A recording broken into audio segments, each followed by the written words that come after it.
Hello दोस्तों, प्यारे मित्रों, आज बहुत दिनों के बाद से आज हम स्टार्ट कर रहे हैं न्यू सेशन फिजिक्स। जो आप लोग अगर कोई 12th के जो बच्चे होंगे, जो इंटरमीडिएट जो साइंस बिहार बोर्ड को उनका एग्जाम होगा, अगर वे विज्ञान शाखा से हैं और उनकी तैयारी अच्छी से नहीं हो पाई है तो वे कैसे तैयारी कर पाएंगे, वे उन्हें के लिए मैं एक वीडियो लाया हूं। जो कि पहले हम ये वीडियो लाए हैं फिजिक्स का, जो कि हमारे इसमें सभी इंस्ट्रूमेंट पहले हम कवर करेंगे। मात्र 45 दिनों में आपको हम अपना सिलेबस कंप्लीट करेंगे। 45 दिनों में आप जितने भी आपके दोस्त होंगे, आप उनसे कहिए कि आप लोग इस चैनल से जुड़े और दोस्तों में और शेयर कीजिए। तो हमारा ये मकसद है कि 45 दिनों के अंदर ही हमको ये सिलेबस को कंप्लीट करना है। तो इसके लिए हमने सबसे पहले 3 भाग को सिलेबस में बांटा है। 3 भाग में हमारे जैसे फिजिक्स का हमारा सबसे पहले हम उपकरण, जितने भी पहले उपकरण है फिजिक्स में, उसके बाद हम उपकरण पर जाएंगे, उसके बाद परिभाषा और उसके बाद हम लोग न्यूमेरिकल पर जाएंगे। तो हमारा इसको 3 भाग में बांटे हैं। हमको 3 भाग में बांट के चलना है। 15 दिन में लगभग हमारे 5 से 6 दिन में यहाँ पर टाइम लगेगा हमारा, जो कि उपकरण, जितने भी उपकरण है आपको 12th क्लास के उपकरण यहाँ पर कंप्लीट हो जाएंगे। और परिभाषा हमारा लगभग 12 से 15 दिन और न्यूमेरिकल 12 से 15 दिन। लगभग हमारा मोटा मोटी 45 से 45 दिन में हमारा फिजिक्स, केमिस्ट्री और बायोलॉजी का नहीं, सॉरी, फिजिक्स, केमिस्ट्री और मैथ, हिंदी, इंग्लिश और क्लास 10th के भी बच्चों का भी होगा तैयारी। तो आप लोग जितने भी हो सके आप लोग दोस्तों को बताइएगा। तो चलिए हम आज शुरू करते हैं उपकरण। तो मेरे प्यारे साथियों, आज हमारा वांडी ग्राफ गणित को देखेंगे, उसके बाद हम लोग विटर्सन सेतु और उसके बाद मीटर ब्रिज को हम देखेंगे। तो आज हमारा क्लास 12 का टीप उपकरण को देखेंगे। लगभग 5 से 6 मिनट में प्रत्येक एक उपकरण होगा। तो आप लोग पहला हमारा देखते हैं, पहला वांडी ग्राफ चलेंगे। वांडी ग्राफ आपको नाम से लग रहा है कि कोई ग्राफ होगा ऐसा, तो ऐसा बिल्कुल भी नहीं है। ये ग्राफ नहीं बल्कि जनित्र, यानी कि जनित्र मतलब होता है जनरेटर। जनरेटर ये ऐसा जनरेटर जो हम लोग घर में यूज नहीं होता है। हम लोग को घरेलू उपयोग नहीं कर सकते हैं। हम लोग घरेलू उपयोग में ज्यादा से ज्यादा 220 वोल्ट से 440 वोल्ट तक करते हैं, लेकिन इससे हमारा उच्च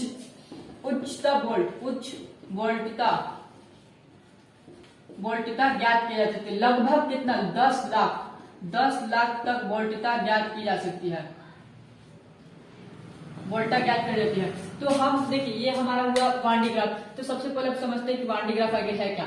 वांडी ग्राफ एक वैज्ञानिक का नाम है जो एक ऐसा जनित्र बनाते हैं जिससे उच्च वोल्टता ज्ञात की जाती है। तो इसका उन्होंने अपना सिद्धांत दिया। सबसे पहले इनका सिद्धांत क्या है? सिद्धांत अगर खोखले गोले को आवेश देने पर उसके सतह पर चला जाता है। अगर हम कोई खोखला गोला है उसको अगर हम आवेश दे रहे हैं तो उसके सतह पर चला जाता है। यानी आप लोग यहाँ पर देख रहे हैं कि कोई खोखला गोला है तो उसको हम दे रहे हैं तो ये हमारा कहाँ पर चला जा रहा है? सतह पर चला जा रहा है। अब हम क्या करते हैं कि कुचालक पदार्थ का बेल्ट लेते हैं। ये हमारा कुचालक पदार्थ का कोई बेल्ट हो गया। अब यहाँ पर कुचालक पदार्थ का बेल्ट लेने के बाद हम यहाँ पर एक कंघी का उपयोग करते हैं और उसके बाद यहाँ से में वोल्टता, तो यहाँ पर हम देख, यहाँ से यहाँ पर अगर हम करंट को यहाँ पर भेजते हैं तो इसके बाद यहाँ पर हमारे सतह पर चले जाने के बाद हम एक नुकीली जो होता है, एक नुकीले जो आवेश की कोई वस्तु ले लेते हैं और उससे हमारा क्या होता है, इस पर आके हमारा टारगेट पे यानी कि जाता है। ये हमारा धरती के अंदर चला जाता है। तो हमारा चाहता है यही कि अगर हम खोखले, मेन टॉपिक हमको यहाँ पर समझना है कि अगर खोखले गोले को आवेश देंगे तो उसके सतह पर चला जाता है। हमारा वांडी ग्राफ यही करता है कि अगर हम कोई खोखला, अगर कोई गोला है तो उसको आवेश देते हैं तो हमारे सतह पर चला जाता है। सतह के चले जाने के बाद हमारा यहाँ किसी माध्यम से कुचालक पदार्थ, ये हमारा किस चीज का बेल्ट बना हुआ है? कुचालक पदार्थ का बेल्ट है। कुचालक पदार्थ का बेल्ट, ये हमारा कुचालक पदार्थ का बेल्ट है। क्या मतलब बढ़िया चलते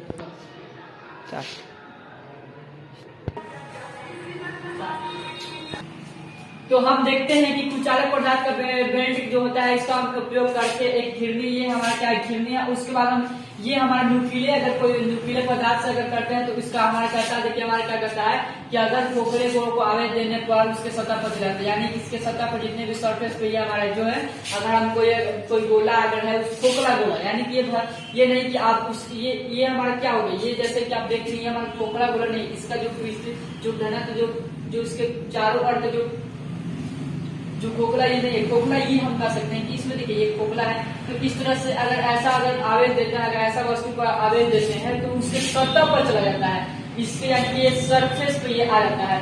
तो अब देखिए ये हमारा पहला सिद्धांत, और दूसरा सिद्धांत हमारा कहता है नुकीले भाग का पृष्ठीय घनत्व अधिक होता है। नुकीले जो भाग जो मैंने यहाँ पर उपयोग किया जो धातु, और इसका जो घनत्व बहुत अधिक होता है, जिसके कारण ये हमारा यहाँ पर वोल्टता यहाँ पर आ गई।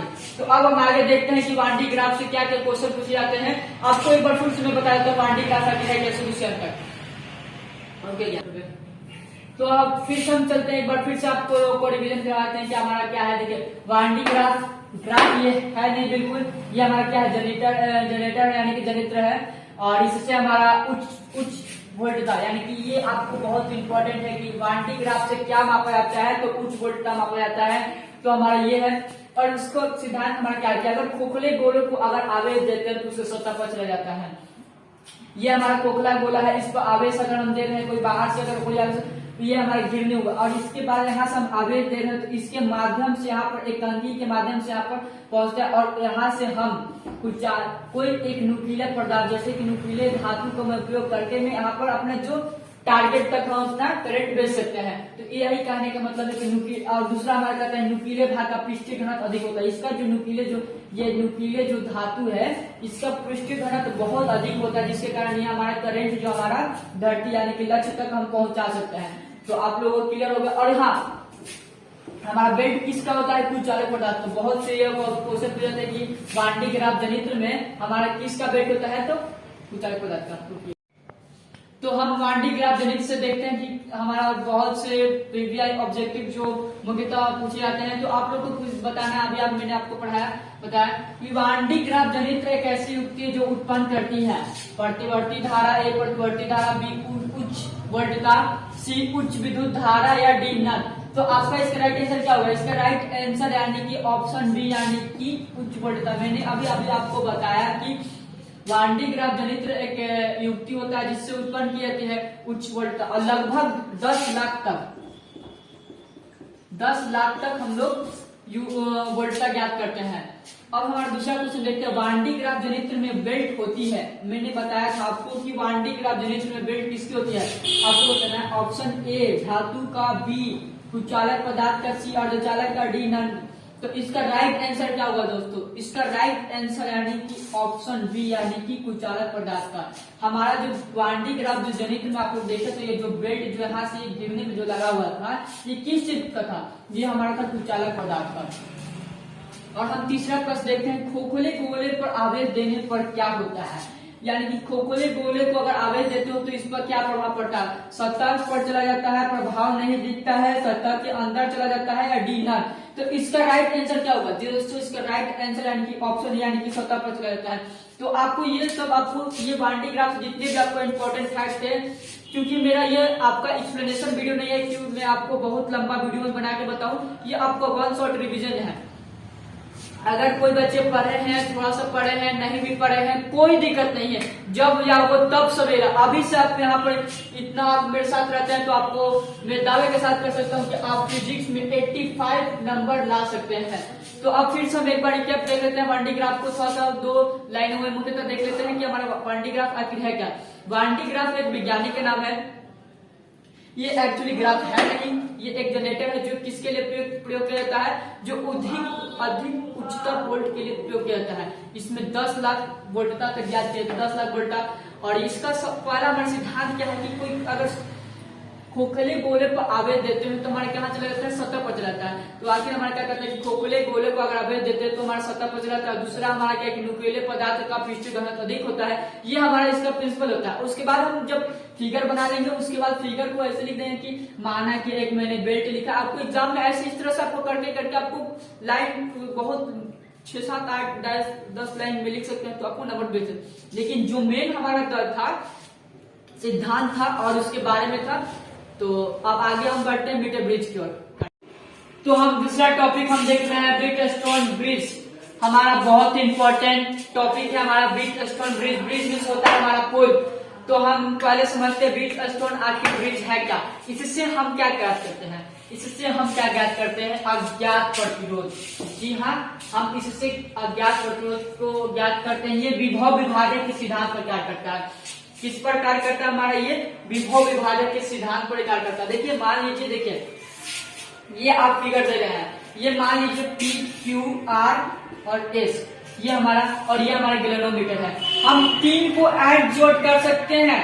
ऐड जोड़ यानी कि क्या, देखिए आप लोग रेगुलेटर हमारा पी क्यू, ये देखिए पी क्यू आर एस हमारा ये 4 प्रतिरोध हुआ।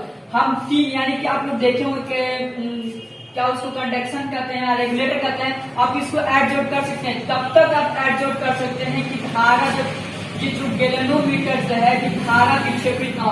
अगर धारा अगर शून्य की स्थिति में आती है तो उसे हम शून्य विक्षेप या साम्यावस्था कहते हैं।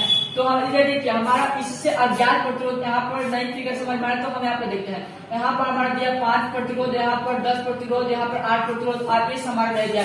तो हम इससे भी निकाल सकते हैं कि इससे हमारा क्या होता है, P Q equal to R by S. ये हमारा ब्रिज स्टोन ब्रिज हमारा कहता है। ये इस पर लागू होता है कि देखिए अज्ञात प्रतिरोध, जैसे कि यहाँ पर मैंने ऐड जोड़ करके हम यहाँ पर करंट, यहाँ से करंट आया और यहाँ करने के लिए हमें ऐड जोड़ करना पड़ा। तो गैल्वेनोमीटर का धारा विक्षेपित होकर करंट सभी में दौड़ है।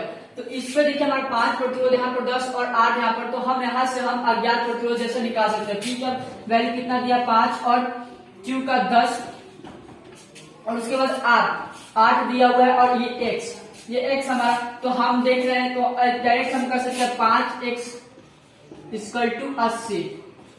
तो x का मान क्या हो जाएगा 80/5 यानी कि 16। तो हमारा जो अज्ञात प्रतिरोध है मैंने यहाँ से 16 निकाल लिया। तो यही हमारा ब्रिज स्टोन ब्रिज है। फिर से आप लोग एक बार देख लेते हैं हमारा क्या है आखिर bridge stone bridge. Bridge stone bridge एक पुल है एक तरह से माना जाए तो, और ये अज्ञात प्रतिरोध, जी हाँ दोस्तों, इसको हम अज्ञात प्रतिरोध ज्ञात करते हैं और ये विभव विभाजन के सिद्धांत पर कार्य करता है। और इसको ये जो आप देख रहे हैं फिगर, इसको आप मान लीजिए कि 3 में आपका प्रतिरोध दिया हुआ और चौथे में नहीं दिया, तो उसको हम विक्षेपित करते हैं। जैसे भी ऐड जोड़ करते हैं तो हमारे गैल्वेनोमीटर का धारा जो होता है, गैल्वेनोमीटर जो आप लोग देखेंगे स्टेबलाइजर में जो होता है, जो धारा विक्षेपित होता है, तो वही हमारा गैल्वेनोमीटर यानी कि है। तो इससे हमारा धारा जैसे विक्षेपित अगर शून्य की स्थिति में आता है तो उसे शून्य विक्षेप कहा जाता है। अगर शून्य की स्थिति में आता है तो अशून्य विक्षेप कहा जाता है। अगर शून्य की स्थिति में आता है तो साम्यावस्था या शून्य विक्षेप कहते हैं। तो हमारा ये हमारा P/Q/RS यानी कि 3 अगर प्रतिरोध दिया जाता है तो हम चौथा विचार सकते हैं। ये न्यूमेरिकल फॉर्मूला के लिए बहुत ही ज्यादा इंपॉर्टेंट है। तो हम आगे देखते हैं इसका ब्रिज स्टोन ब्रिज से हमारे इसमें क्या क्या ऑब्जेक्टिव दिए हुए हैं। तो हम देखते हैं ब्रिज स्टोन ब्रिज से हमारा इंपॉर्टेंट क्वेश्चन अभी जो आप लोगों को मैंने बताया, तो उससे हम ऑब्जेक्टिव क्वेश्चन देखते हैं। पहला हमारा क्वेश्चन क्या है, ब्रिज स्टोन सेतु का उपयोग निम्न में से किसके लिए किया जाता है। तो आपको बताना है ब्रिज स्टोन सेतु का उपयोग निम्न में से किसके लिए किया जाता है, विद्युत वाहक बल, धारा मापने में, सी अज्ञात प्रतिरोध ज्ञात करने में, डी नल। तो अभी मैंने आपको जस्ट बताया कि जो ब्रिज स्टोन जो सेतु का उपयोग होता है हम लोग किसके लिए करते हैं, अज्ञात प्रतिरोध। जी दोस्तों, इसको किसके लिए उपयोग करते हैं, हम लोग अज्ञात प्रतिरोध को लिए ज्ञात करते हैं। दूसरा क्वेश्चन है ब्रिज स्टोन ब्रिज सबसे अधिक संवेदनशील कब होता है। ये कंडीशन रहेगा या ये कंडीशन, ये कंडीशन या नल। तो आपको मैंने अभी बताया था कि ब्रिज स्टोन सेतु में इसका जो संवेदनशील के लिए हमारा PQ/RS यानी कि हमारा चारों रेजिस्टेंस बराबर होना चाहिए। इसके अनुसार हमारा ऑप्शन भी हमारा राइट होगा। तो अभी अब फिर सब देख लेते हैं ब्रिज स्टोन सेतु का एक बार फिर से हम लोग देख लेते हैं। ब्रिज स्टोन ब्रिज सेतु का हम लोग एक बार फिर से देख लेते हैं। इससे हमारा क्या होता है, अज्ञात प्रतिरोध ज्ञात करते हैं। अज्ञात प्रतिरोध 3 दिया रहता है और एक चौथा कौन को निकालना रहता है। फिर इसका यही उद्देश्य है इसका कि अज्ञात प्रतिरोध ज्ञात करते हैं। ठीक है, तो आगे हम बढ़ते हैं मीटर ब्रिज पर। तो चलिए दोस्तों हम आगे बढ़ते हैं और आगे हमारा अंतिम आज का हम यहीं पर विराम देंगे। हमारा तीसरा टॉपिक हमारा मीटर ब्रिज। मीटर ब्रिज बहुत ही इंपॉर्टेंट है। ये भी देखिए ये हमारा क्या है, ये व्हीटस्टोन सेतु पर ही कार्य करता है। जैसे व्हीटस्टोन सेतु को जैसे आपने पढ़ा कि अज्ञात प्रतिरोध ज्ञात करते हैं, इसमें भी वैसे ही करते हैं। लेकिन इसमें क्या कंडीशन है कि इसमें जो इसका जो व्हीटस्टोन का जो तार जो होता है लगभग 1 ही मीटर का होता है, 1 मीटर का तार होता है। और ये जो तार जो होता है ये हमारा मैग्नीन या कंस्टेंटन का तार उपयोग होता है, कंस्टेंटन का। तो आपको बस यही याद रखना है कि मीटर ब्रिज और व्हीटस्टोन सेतु एक ही है। मीटर ब्रिज जो है हमारा, मीटर ब्रिज से भी हम अज्ञात प्रतिरोध ज्ञात करते हैं और व्हीटस्टोन सेतु से भी ज्ञात करते हैं। लेकिन व्हीटस्टोन सेतु में क्या था कि तार का कोई जिक्र नहीं था कि तार हम कितना बड़ा ले और छोटा ले। इसमें क्या है कि इसका तार का जिक्र है कि 1 मीटर का ही तार होना चाहिए। मीटर ब्रिज में हमारा 1 सेंटीमीटर का होता है। देखिए आप लोग देख रहे हैं ये हमारा गैल्वेनोमीटर हुआ, ये हमारी टोटल लेंथ हुआ। और ये अगर ये 100 तो इसमें से हम घटाए थे 100/L, तो हमारा ये देखिए हमारा दो प्रतिरोध दे गया PQ। और देखिए तो अब हमारा ये तीसरा प्रतिरोध यहाँ पर ये हमारा दिया हुआ है। तो अब हमारे पास देख रहे हैं कि हमारे 3 प्रतिरोध दिया गया है। तो हम चौथे प्रतिरोध L ज्ञात कर सकते हैं। कैसे ज्ञात कर सकते हैं, जैसे मैंने उस टाइम वहां पर पढ़ा था PQ = R = S। तो ठीक वैसे ही हमारा PQ बाय इसमें हमारा PQ/L या L - 100 - L हो जाएगा। तो आप लोग ये देख रहे हैं, आपको ये समझ में आ रहा था। देखिए ये हमारा क्या है, व्हीटस्टोन, ये हमारा व्हीटस्टोन था जैसे ये कार्य किया। और वैसे ही ठीक हमारा मीटर ब्रिज भी कार्य करता है। इसमें क्या रखना है कि बस 1 मीटर का होता है, बस इतना ध्यान रखना है। जो भी तार होगा 1 मीटर का तार होगा और मैग्नीन या कंस्टेंटन का होगा। और इससे भी हम अज्ञात प्रतिरोध जा सकते हैं। तो आपको ये समझ में आ गया होगा। आपको मैं पूरे एक्सप्लेनेशन के साथ में नहीं बता पा रहा क्योंकि मैं यहाँ पर 1 शॉट रिवीजन करवा रहा हूँ। तो आपको यहाँ पर ये नहीं कि मैंने इसको माना प्रतिरोध P, इसको Q, ऐसे हम टाइम को लैप्स नहीं कर रहे हैं। हमको बस जो चीजें सिद्धांत आखिर है क्या वास्तविकता हमको बताना है। तो इसका यही है कि इससे हम अज्ञात प्रतिरोध ज्ञात करते हैं। इसमें लेकिन मुख्यतः क्या है कि 1 मीटर तार होना चाहिए, मैग्नीन या कंस्टेंटन का होगा। तो हम आगे अब देखते हैं इसका ऑब्जेक्टिव। तो चलिए दोस्तों हम इसका देख लेते हैं, इसका ऑब्जेक्टिव थोड़ा क्वेश्चन देख लेते हैं। अभी जो मीटर ब्रिज से क्वेश्चन हमारा संयोजक तार बना होता है। ऑप्शन ए तांबा, ऑप्शन बी मैग्नीन, ऑप्शन सी या ऑप्शन डी टंगस्टन। तो इसका राइट आंसर क्या होगा दोस्तों, इसका राइट आंसर यानी कि मैग्नीन। जैसे ही आप मैग्नीन करते हैं आपको मिलता है लड्डू नंबर। क्यों? क्योंकि देखिए संयोजक जो तार होता है जो हम लोग घर में यूज करते हैं, जो हम लोग यूज करते हैं जो घर में जोड़ने के लिए, वो किस चीज का होता है, वो हमारा मुख्यतः तांबा होता है। मैग्नीन का तार कहाँ पर होता है, मीटर ब्रिज में। अभी हमने पढ़ा है कि मैग्नीन का जो तार होता है वो मीटर ब्रिज में होता है। अब दूसरा क्वेश्चन देखते हैं, मीटर ब्रिज में तार की लंबाई कितनी होती है, अनंत, 100 मीटर, 1 मीटर या नन। तो आप इसका राइट आंसर क्या होगा जी, इसका राइट आंसर आपको कमेंट में बताना है। और आप लोग को वीडियो कैसा लगा आपको ये बताना है। और आशा करता हूँ आप लोग को वीडियो अगर अच्छा लगा हो तो आप लोग चैनल को सब्सक्राइब करके और अपने दोस्तों में शेयर करेंगे। और मेरा मुख्यतः उद्देश्य है कि 45 दिनों में कैसे आपको सिलेबस 45 दिनों के अंदर अभी से मैं आपको 80% लाने की गारंटी देता हूँ अगर मेरे साथ चलते हैं तो धन्यवाद।